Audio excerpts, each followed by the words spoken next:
Hello YouTube, it's Willow here, and I am here right now to do a video on a very trendy topic these days, which I generally try to avoid. I generally try to focus on topics that need more attention than they're getting. But this topic I think is getting a lot of attention for a reason. And the topic at hand is narcissistic tendencies and gaslighting. Now, narcissistic tendencies are running rampant these days in today's society, to a degree that is pretty much mind-boggling to me. People are getting away with a whole lot that they would not have gotten away with, I think, even 10 years ago. And 10 years in human society, in human history, is not a very long time. So narcissistic tendencies are sort of ramping up in our society. They're becoming more socially acceptable. And I think there needs to be an understanding of how destructive these tendencies can be, okay? So narcissism in general is sort of the idea of a person being in love with him or herself. And it goes beyond just self-love, right? Like a healthy form of self-love, to the point of sort of nothing else existing but the self and but that love for the self. So it's sort of an inflated sense of oneself and one's position in the world. And other people can sort of become seen as nothing but stepping stones to that person's greatness, quest for greatness. It's basically a scenario where other people literally don't matter as much, at least as much, right, to that person as they do to themselves, if that makes sense. It's again, a form of sort of obsessive self-love to the point that it blots out other people and the significance of other people in one's life. Everything revolves around me, right? And it's all about me and what I'm doing. And there can be a strong sort of fixation on physical appearance with narcissistic tendencies, or always kind of projecting this image of success to people. It's sort of an extreme form of selfishness, right? To the point that can be very damaging to be attempting any type of a relationship or an interaction with someone who has narcissistic tendencies. Now there's the extreme of narcissism would be a psychological disorder or a personality disorder. But there's a whole spectrum of, as with most things, there's a whole spectrum of these tendencies that can exhibit, right? From, just very mild and, possibly doesn't disrupt the life too much, but is maybe annoying to other people, to the point where literally the person feels that no one else exists or no one else matters as much as they matter. And everyone around them is just a stepping stone, is just basically there to be used for whatever they need. Other people are basically expendable. They're just sort of bit players, okay? Bit players, and the narcissistic type is center stage all the time, right? Always center stage, and always has to be center stage. Can't handle not being center stage. The term narcissism comes from the Greek myth of Narcissus, who was a very handsome young man who became enamored of his own reflection in a pool of water, and would spend hours and hours every day gazing into his reflection in this pool of water, and ultimately was turned into the Narcissus flower. And you can see this phenomenon these days of social media and digital cameras and cameras and video cameras on every cell phone that exists. You see this, you see how this is being created in the current society, right? Which is that people are just so much more aware of their image, their physical looks, their physical image, and the image that they're projecting out into the world than they ever have been before, right? And so there is this kind of inflated sense of self-importance. I think sometimes that can kind of take hold in people, and they sort of start feeling like they're the star of the show, and everyone else is just a supporting cast member, right? Supporting cast.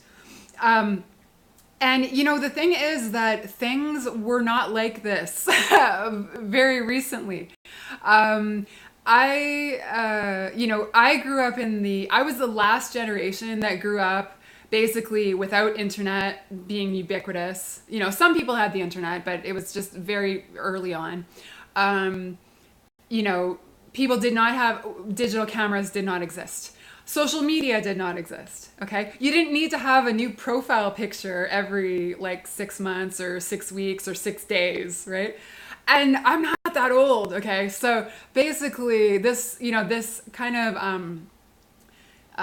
intense focus on image has been kind of developed, over the past decade or two. And a decade or two, again, is not, in the scope of human history is not a long time, you guys.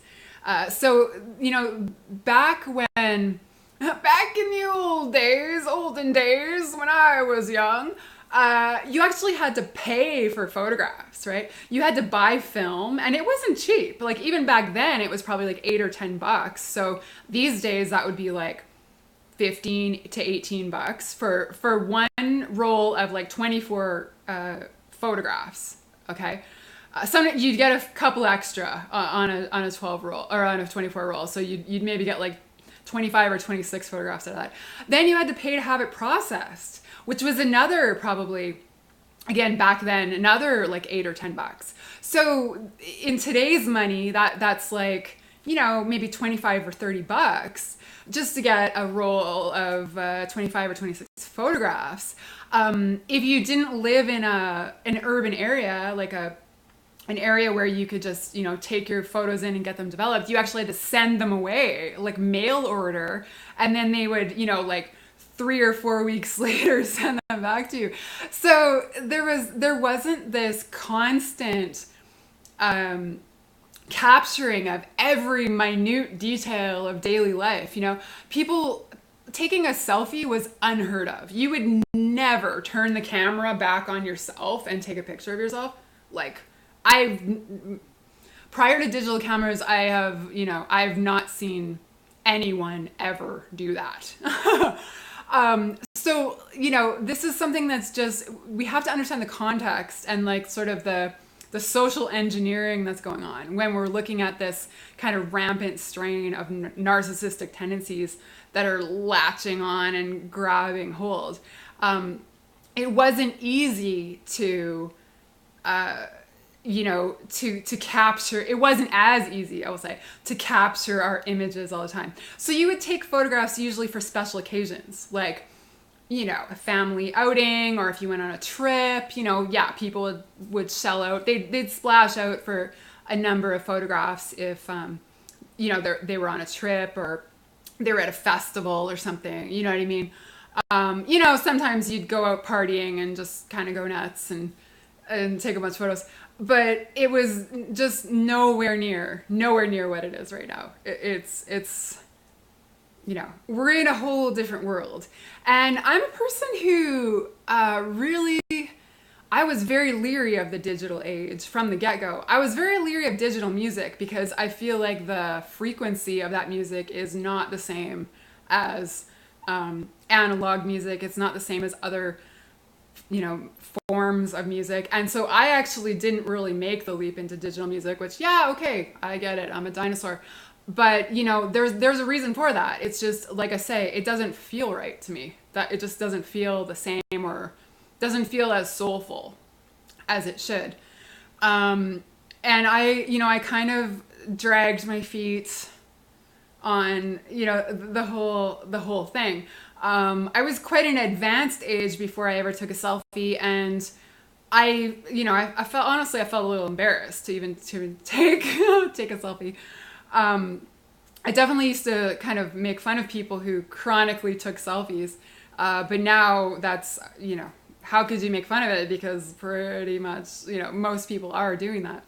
And I'm not trying to crap on everything, but I'm just trying to say that there are some problems with this constant focus on physical looks, physical image, the image that you're projecting to the public through social media, this constant connection, constant images. I mean, we're just bombarded with images and, again, and it's like a very sort of one-dimensional representation of life as well, right?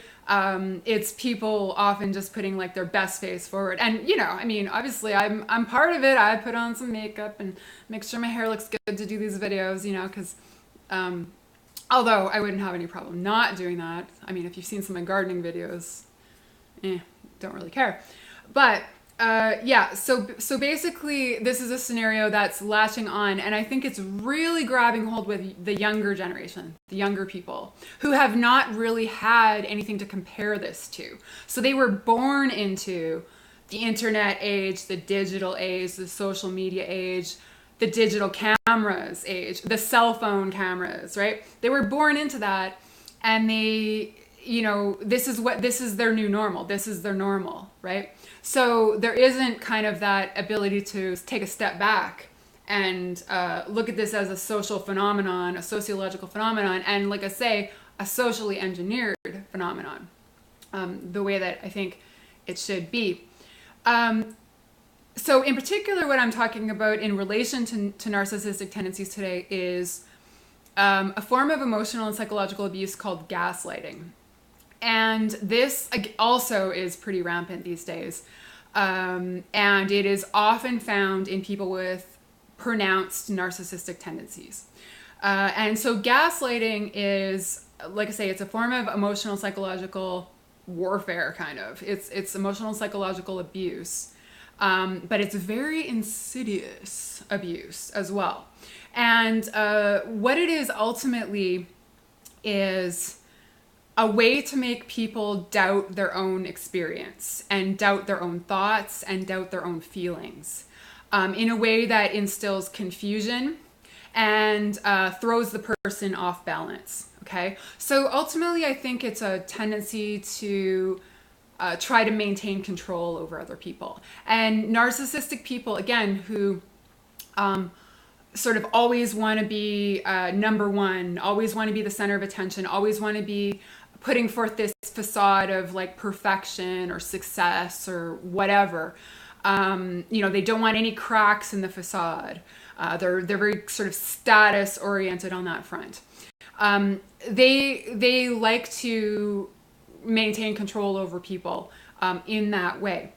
And there's a few different techniques or ways that gaslighting shows up. And so one way is literally just trying to talk a person out of their experience. So if you're talking to someone with who's gaslighting you about something that happened to you, they'll try to poke holes in what you're experiencing or what you're saying. So they'll try to instill doubt that really happened. They'll try to instill doubt that, you're just misperceiving that, or you're just misperceiving something that I said. If you're bringing something to that person that's upset you, something they've said or something they've done, they'll sort of turn it back around on you and say, that you're just misperceiving what I meant. That's not what I meant. That's not what I did. Anything again to sort of confuse you and throw you off track. It's a form of also invalidation. So invalidating that person's experience and emotions and thoughts in a way that kind of erodes them or undermines them. And it makes the person question themselves, right? The person who's not the gaslighter, it makes that person question whether that is reality. Did I really experience that? Do I really have a right to be upset over, some snide remark or what have you. Did I just misperceive that? Again, it's a sort of keeping you thrown off balance, keeping you doubting yourself. And it's very, like I said, it's very eroding. So if you're looking for any type of support or camaraderie from a gaslighter, you're going to get just the opposite of that, right? Not only are you not going to be supported, you're going to be eroded and thrown off balance. And one of the really insidious forms of gaslighting, which I recently experienced, and this is why it was sort of an aha moment for me, because I didn't realize this was a form of gaslighting, and I didn't realize I was being gaslit until I did a little bit of research. One of these forms is alternating praise with unexpected cutting remarks. Okay, so it's like you don't really know which version of the person you're going to get, right? Are they going to be full of praise and think you're a great person and everything's hunky-dory? Or are they going to, erode you with some like little barb or little cutting remark? Again, it's a way of keeping you off balance, keeping you doubting yourself, and also maintaining the upper hand for the gaslighter, right? Another form of that is public humiliation. That's another form of gaslighting. So again, coming across someone in public or being out in public with someone and having them either be sort of like blatantly rude to you or make some cutting remarks or, any form of throwing you off in the public realm.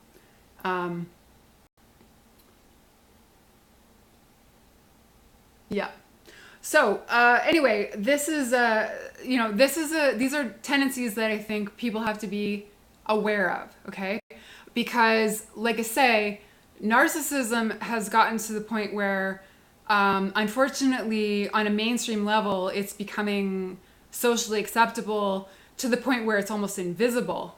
Right? Whereas again, if you grew up before social media, before everyone had a camera and a video camera on their cell phone, before, just the domination of, the image, I call it the cult of image, right? The cult of image that has grown up definitely over the past 10 years, but probably 15 years. If you grew up before that, there's a marked difference between the social standards of today and, I guess the level of consideration and concern for others in previous times. Physical looks, I think, have always been ridiculously, excessively valued in human society. There's always been... I grew up a chubby, permed mullet, 1980s rural kid.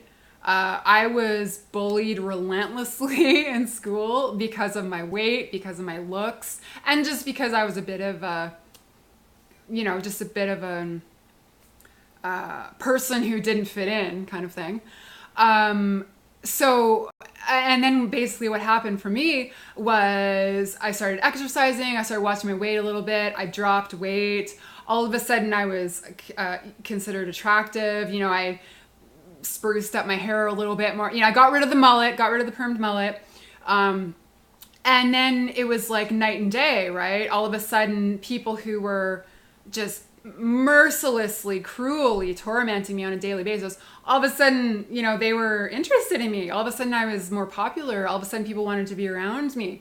And I understood, even as a kid, I mean, this was when I was like 10, 11 years old, just how unfair that was, right? Because I was still the same person.